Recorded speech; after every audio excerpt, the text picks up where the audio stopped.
The town of Black Hollow was notorious for its curse. At the edge of the town, hidden beneath layers of fog and overgrown ivy, lay the Caldren Mine, abandoned for nearly a century. Stories whispered through the town spoke of a cave-in that killed dozens of miners, their bodies never recovered. Some said the mine wasn't abandoned because of the disaster, but because of what they uncovered before the collapse. It was an unspoken rule among locals: never go near the mine. But Kieran and Elara, drawn by curiosity and a streak of recklessness, couldn't resist. "Do you know what they say about this place?" Elara asked, her flashlight trembling slightly in her hand. "Of course I know," Kieran replied with a smirk. He adjusted his backpack, which clinked with the sound of climbing gear. "The miners dug too deep and unleashed something they couldn't control. Classic urban legend stuff." "Except it's not a legend," Elara muttered.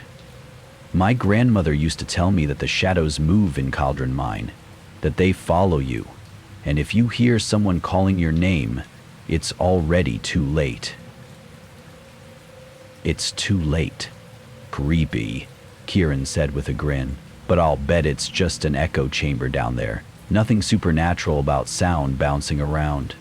The entrance to the mine loomed before them, a gaping black maw. Rusted warning signs dangled from broken chains. "Danger, do not enter." The air was thick with the smell of damp earth and decay. "Last chance to back out," Kieran said, turning to Elara. She hesitated but shook her head. "We came this far, let's see what's inside." They stepped into the darkness. The mine was a labyrinth of narrow tunnels, the wooden beams groaning under the weight of the earth above. Their flashlights cast long, flickering shadows that seemed to dance on the jagged walls. "This place is falling apart," Elara said, her voice echoing softly. Kieran scanned the ground with his flashlight. "Look at these tracks.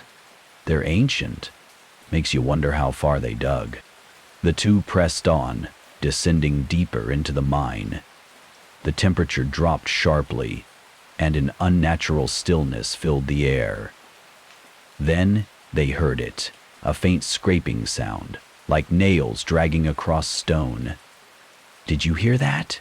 Elara whispered, gripping Kieran's arm. "Probably a rat," he replied, though his voice lacked conviction. But the sound grew louder, closer. It wasn't random. It was deliberate, rhythmic, as if something was crawling toward them. "Kieran!" Elara's voice wavered. "Let's keep moving," Kieran said, his bravado faltering. The scraping stopped as abruptly as it began, replaced by silence so heavy it felt like a physical weight. They reached a cavern where the air seemed thicker, colder. Strange markings were etched into the walls, spiraling and jagged, as if carved in a frenzy. "What is this?" Elara asked, running her fingers over the grooves. "Looks like old graffiti," Kieran said, though he didn't sound convinced. A faint voice echoed through the cavern. "Eerie." They both froze. "Did you hear that?" Elara whispered, her face pale. "It's just the wind," Kieran said, though his flashlight trembled in his hand. "No," Elara said. "It said your name." "Kieran?" The voice came again, softer this time, almost pleading. Kieran's breath hitched. It sounded like his sister who had died 2 years ago. "Elara, did it sound like—" "Don't say it," Elara interrupted. "It's not her. It can't be." The shadows on the walls began to shift, twisting unnaturally. They stretched toward the pair, coiling like smoke. "We need to leave," Elara said, backing away. But as they turned, the entrance to the cavern seemed to vanish, replaced by more jagged tunnels. "This wasn't here before," Kieran shouted. The voice grew louder, joined by others, a cacophony of whispers, sobs, and guttural growls. "Elara." Now it was her name being called, and it sounded like her father's voice, the man she hadn't seen since he vanished when she was a child. "It's not him," Kieran said, grabbing her arm. "Don't listen." The shadows surged, forming shapes. figures with hollow eyes and twisted claw-like hands. They reached out, their movements jerky and unnatural. "Kieran, run!" Elara screamed. But there was nowhere to run. The walls of the cavern seemed to close in, the markings glowing faintly with a sickly green light. The shadows moved faster, their whispers turning into anguished screams. Something cold and solid brushed against Elara's arm, and she cried out. Kieran swung his flashlight, but the beam flickered and died. In the pitch darkness, the voices grew deafening. "Stay together!" Kieran yelled, his voice barely audible over the chaos. But when he reached for Elara, she wasn't there. Elara, her scream pierced the darkness, sharp and guttural, before it was abruptly cut off. Kieran swung wildly with his flashlight, but it wouldn't turn back on. He was alone. Ick. Or so he thought. The whispers quieted, replaced by heavy, wet breathing just behind him.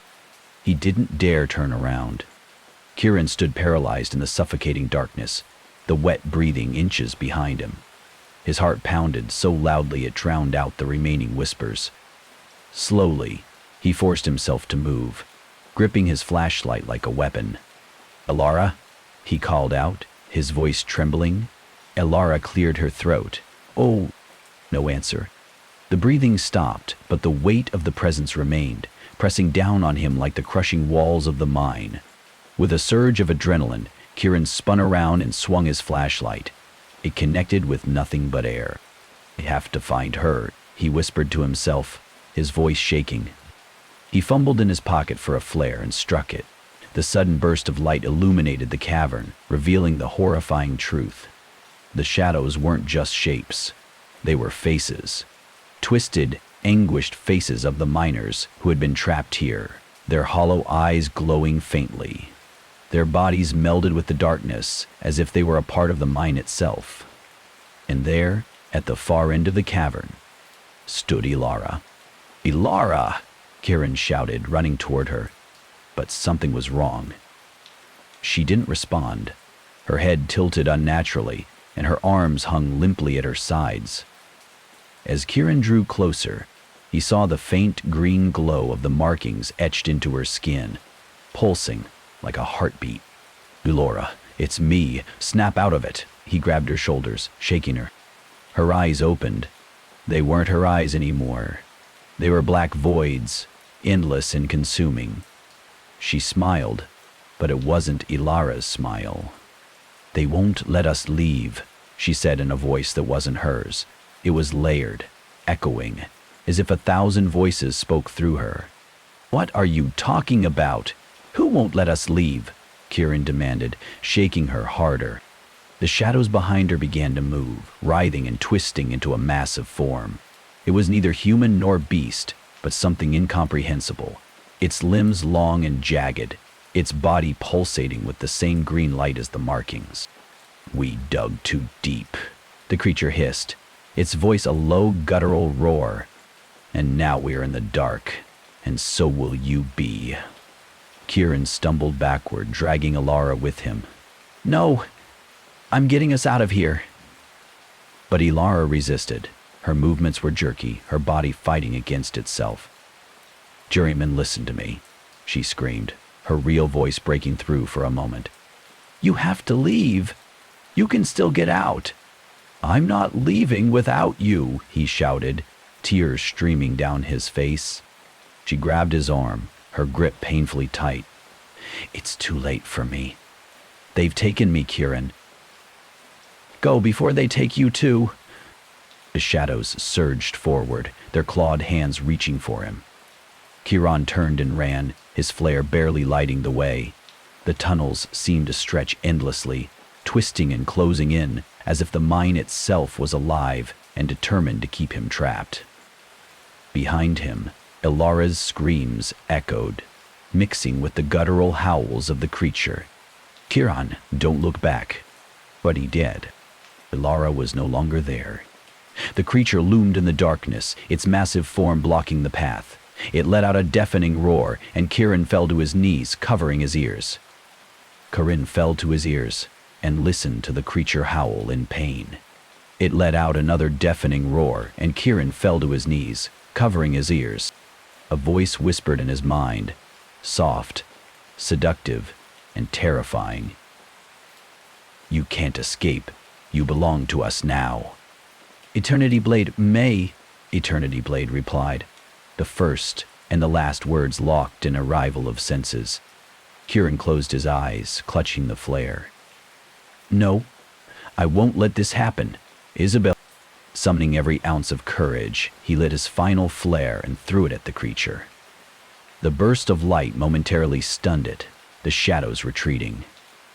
He took the chance to run, his legs burning as he scrambled through the collapsing tunnels. Finally he saw it, a faint glimmer of light. The entrance. Kieran burst out of the mine, collapsing onto the damp ground. The fog still hung heavy in the air, but the oppressive darkness was gone. He turned back, expecting to see the creature following, but the mine's entrance had disappeared. In its place was an unbroken wall of rock, as if the mine had never existed. "Elara!" he screamed, his voice breaking. But there was no answer. Epilogue. Kieran returned to Black Hollow, a shell of his former self. No one believed his story. The authorities said there was no record of a Caldren Mine, and the townspeople avoided him, whispering that he'd gone mad. Months passed, but Kieran couldn't move on. The guilt of leaving Elara behind consumed him. He stopped eating and sleeping, and then, one night, he heard it. Solacing. Elara. His voice, soft and pleading, coming from the shadows of his room. He turned slowly, his breath catching in his throat. There she was, standing at the edge of the darkness, her hollow eyes glowing faintly. "Kieran," she said, her voice layered with 1,000 others, "you should have stayed." The shadows engulfed the room, and Kieran's screams were never heard. End of chapter 8. The next morning his house was empty. Only a faint green glow on the walls remained, pulsating like a heartbeat. Black Hollow was silent once more.